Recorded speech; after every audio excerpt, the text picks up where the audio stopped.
Assalamualaikum warahmatullahi wabarakatuh. Pada video kali ini saya akan membahas secara lebih singkat tentang sejarah dakwah pada masa Bani Umayyah. Dinasti Umayyah tahun 661 sampai 750 Masehi merupakan dinasti besar pertama dalam pemerintahan Kekaisaran Khalifah Muslim. Dinasti Umayyah dipimpin oleh Bani Sofyan adalah keluarga besar pedagang suku Quraisy yang berpusat di Mekah. Mereka awalnya menentang Islam karena Bani Umayyah selalu bersaing dengan Bani Hashim. Pada awalnya, Bani Umayyah lebih mendominasi dan menguasai pemerintahan dan perdagangan dalam masyarakat Mekah dikarenakan telah yang banyak bergantung kepada pengunjung Ka'bah dibandingkan dengan Bani Hashim adalah orang-orang yang sederhana. Maka seiring dengan berkembangnya agama Islam, Bani Umayyah merasa terancam dan menjadi penentang utama dalam perjuangan Nabi Muhammad SAW. Namun setelah Islam kuat dan mampu merebut Mekah saat peristiwa yang dikenal dengan Fathul Mekah, Abu Sofyan beserta sekutunya menyerah dan kemudian memeluk agama Islam sehingga tahun 627 Masehi.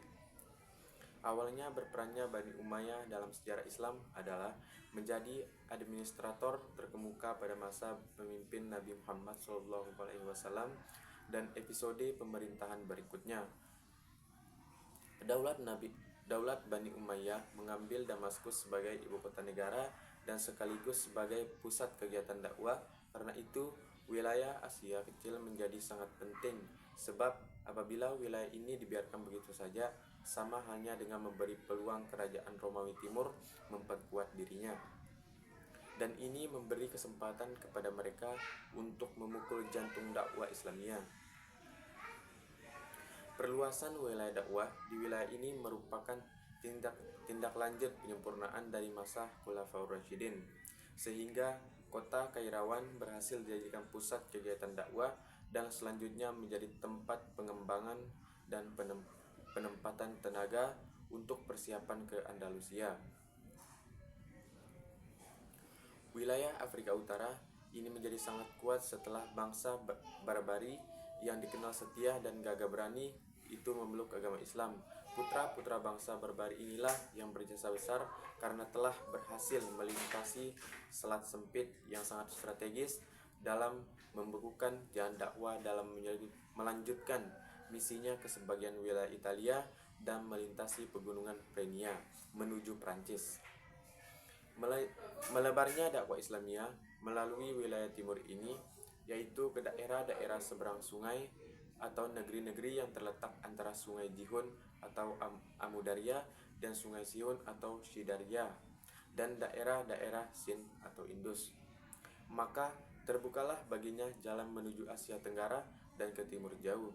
Khalifah Hisham bin Abdul Malik atau Khalifah ke-10 dari Bani Umayyah pernah mengirim sebuah delegasi di bawah pimpinan perwira tinggi yang bernama Sulaiman kepada Maharaja Cina yang bernama Haswan Sung. Perwira tinggi yang diutus tersebut adalah dalam rangka untuk mengikat persahabatan. Dengan demikian, sejak saat itu terjadilah hubungan bilateral antara Daulat Bani Umayyah dengan Kemaharajaan Cina yang pada saat itu sedang dijatuhkan tahtanya oleh suatu pemberontakan dalam rangka mempertahankan ekstensi dan menyebarkan dakwah Islamiyah dari ancaman dua kekuatan